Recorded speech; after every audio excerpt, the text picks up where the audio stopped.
É importante para nós que Jesus seja o nosso Rei.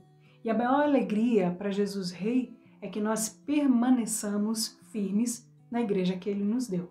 Ei, santidade, paz, chegamos ao último vídeo do Retomada Eucaristia. Um final de semana para a gente mergulhar na pedrinha da Eucaristia. O projeto Retomada é assim. Uma vez por mês a gente tem vídeos mais profundos, mais extensos, para conhecer um pouco mais sobre uma das 5 pedrinhas. Na playlist Retomada, todos esses vídeos vão ficando salvos. Então você pode maratonar se você está chegando agora. Se você já vem acompanhando desde o início, você já passou pela pedrinha do estudo bíblico, do jejum e da confissão. Chegamos à Eucaristia e chegamos ao último vídeo.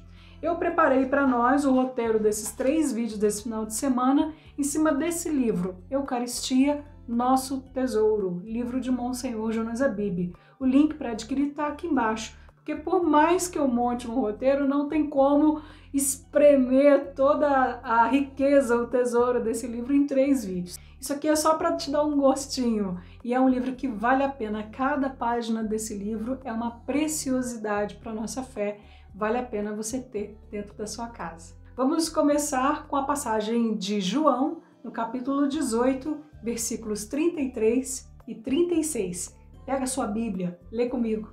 Então Pilatos entrou novamente no pretório. Chamou Jesus e lhe disse: Tu és o rei dos judeus? Jesus respondeu: Meu reino não é deste mundo. Se meu reino fosse deste mundo, meus súditos teriam combatido para que eu não fosse entregue aos judeus. Mas meu reino não é daqui. Dá um beijo na tua Bíblia aí, se você pode. Tenha sempre a palavra de Deus em mão. Tenha ela num lugar de destaque. Ela costuma ficar aqui no nosso oratório em casa. Tenha um lugar de destaque para a palavra de Deus dentro da sua casa e para os símbolos da sua fé. Um crucifixo, as suas devoções, a imagem da Virgem Maria. Dê lugar de destaque à sua fé dentro da sua casa. Diante de Pilatos, nessa passagem que a gente acabou de ler, Jesus se declara rei. E não somente rei, Rei dos reis, Senhor dos senhores. E essa é a sua essência, porque o Pai o constituiu rei. E o reino de Jesus é totalmente diferente daquilo que Pilatos tinha sua concepção de reino naquela época. Tenha isso em mente, é muito importante que Jesus seja o seu rei, o rei da sua vida. E a maior alegria para Jesus rei é que nós permaneçamos firmes na igreja que ele estabeleceu. Um pouquinho mais para frente desses versículos que a gente leu, Jesus diz no versículo 37, Tu dizes que eu sou o rei, eu nasci e vim ao mundo para isso, para dar testemunho da verdade. Todo aquele que é da verdade, escuta a minha voz. E Pilatos lhe disse, o que é a verdade? Jesus é a verdade, ele tem a verdade em si, ele revelou essa verdade. Quando multiplicou os pães, quando caminhou sobre as águas, quando fez maravilhas, ele estava revelando a sua própria verdade. Jesus é a verdade. E hoje essa verdade é dada a nós na Eucaristia. Ele foi para o céu, à direita do Pai, e ele nos deixou a sua igreja. E mais ainda, ele firmou a sua igreja sobre a rocha. No Evangelho de São Mateus, depois que São Pedro vira para Jesus e diz, Tu és o Cristo, o Filho do Deus vivo, o ungido, o Messias.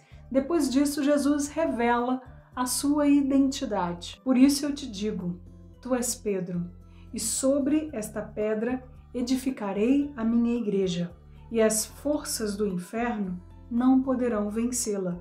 Eu te darei as chaves do reino dos céus. Tudo que ligares na terra será ligado no céu, e tudo que desligares na terra será desligado nos céus. Mateus 16, 18 e 19.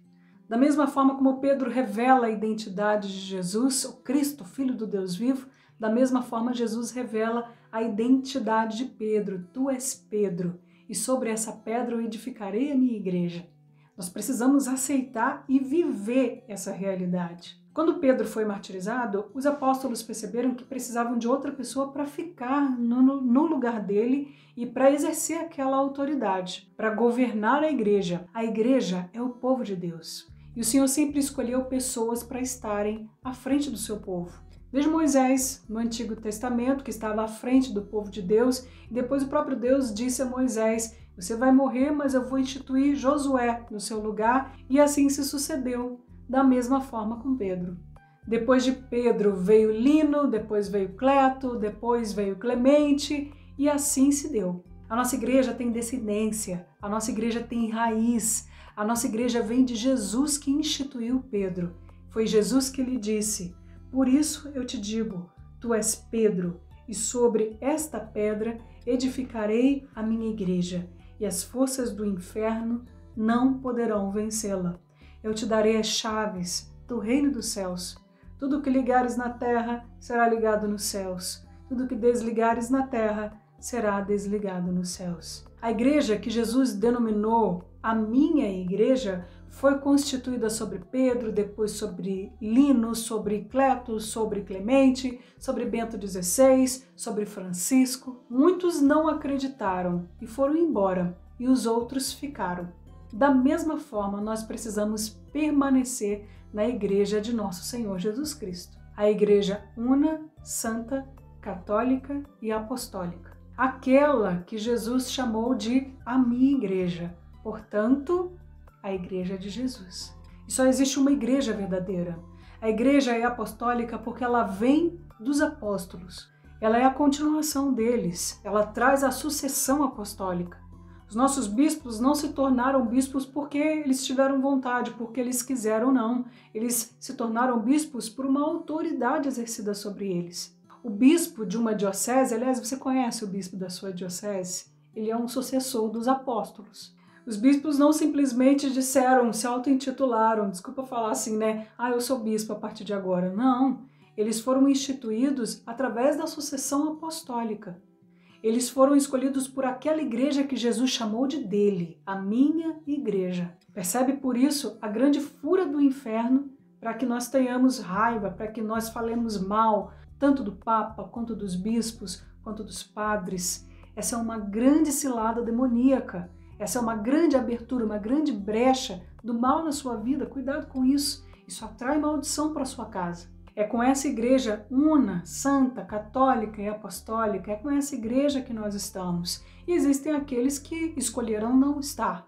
Nós precisamos ir atrás desses irmãos. Nós precisamos resgatá-los para a igreja viva e verdadeira, instituída por Jesus. Muitos deles nem têm culpa de estarem afastados da igreja, outros por revolta, por ressentimentos com pessoas, mas a igreja é muito mais do que isso, gente.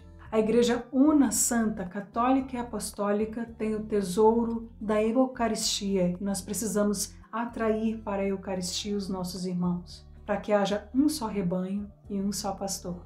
Muitos desses irmãos que até se dizem apegados à Bíblia não conhecem a verdade da Eucaristia. Mostram a Eucaristia como se fosse só um símbolo e não tem nada a ver. A palavra de Deus é muito clara. Em João capítulo 6, versículos de 53 a 55.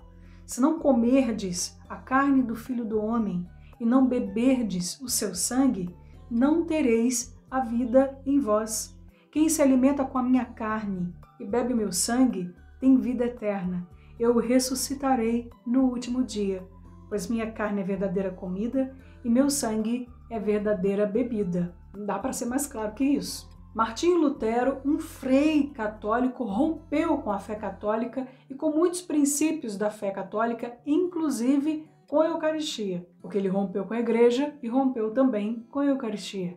E foi a partir daí que os protestantes começaram a tentar explicar a Eucaristia como um simples símbolo, sendo que essa nova doutrina veio 1500 anos depois da caminhada da Igreja Católica. Presta atenção, gente, são 1500 anos depois. É uma doutrina muito jovem. O que a gente faz com os outros 1500 anos, gente?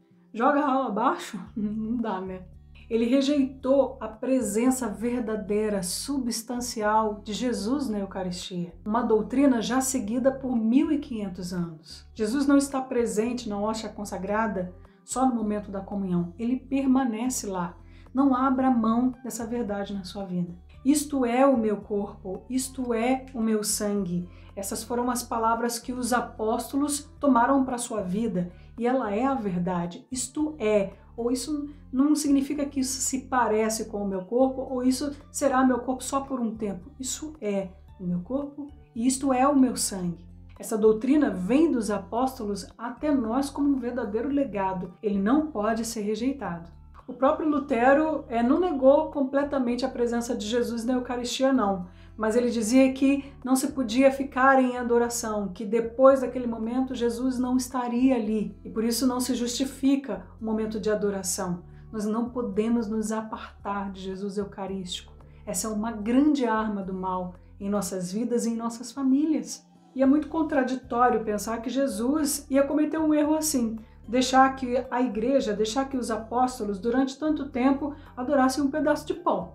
Nós precisamos acreditar naquilo que os apóstolos acreditaram. Foram eles que nos transmitiram esse ensinamento através da fé na Eucaristia. Só Jesus tem palavras de vida eterna e nós acreditamos porque Ele nos falou. A nossa igreja é rica porque ela tem esse tesouro, o tesouro da Eucaristia. E nós sabemos do seu poder porque Ele mesmo diz: pois a minha carne é verdadeira comida e o meu sangue é verdadeira bebida. Aquele que come a minha carne e bebe meu sangue permanece em mim e eu nele. Ao longo da história, muitas pessoas tiveram muitas dúvidas e ao encontro dessas dúvidas vêm os milagres eucarísticos, como por exemplo o milagre de Lanciano. Bem, esses milagres vêm para atestar, diante das nossas dúvidas, a presença do corpo de Cristo, do sangue de Cristo, que nem a ciência consegue explicar olhando para esses milagres eucarísticos. Recentemente, um jovenzinho decidiu relatar esses milagres eucarísticos em um site que ele mesmo programou, ele mesmo preparou e deixou como presente para nós. Estou falando do beato Carlo Acutis, nos deixou uma relíquia eucarística computadorizada, posso dizer assim, né? Ele mesmo preparou. Ele mesmo listou os milagres eucarísticos e é belíssimo de ver. Você entra no site, você vê um por um. Quando você toca em cada um deles, eu estou deixando o link do site aqui embaixo na descrição, viu? Em cada um deles você tem na sua língua, né, nós em português, a história de cada milagre eucarístico. Vale a pena você conhecer. Eu vou deixar como dever de casa para você essa verdadeira relíquia do beato Carlo Acutis que foi deixada para nós, esse site que ele preparou. E é tão fácil de acessar que pelo próprio celular você consegue, os milagres eucarísticos no mundo. E aí vem uma lista explicando a história de cada um deles e a riqueza. O beato Carlo Acutis também foi aquele que disse: a Eucaristia é a minha autoestrada para o céu. E para conhecer esse site dos milagres eucarísticos, o link está aqui na descrição. Foi só uma explanação, acho que já deu por esses 3 vídeos para sentir a beleza desse livro, né? Foi só para deixar um gostinho na sua boca. Vale a pena você adquirir o livro Eucaristia, Nosso Tesouro, livro de Monsenhor Jonas Abib, e continuar se aprofundando na pedrinha da Eucaristia. Eu espero ter te ajudado. Deixa aqui nos comentários como que foram esses 3 vídeos para você. Ainda nos resta a pedrinha do Santo Rosário, vai ser em outubro. Deixei para o mês de Nossa Senhora Aparecida. Então a gente já fica com o encontro marcado. Em outubro a gente fecha as 5 pedrinhas no projeto Retomada com o Santo Rosário. E que Deus te abençoe. Tchau, tchau!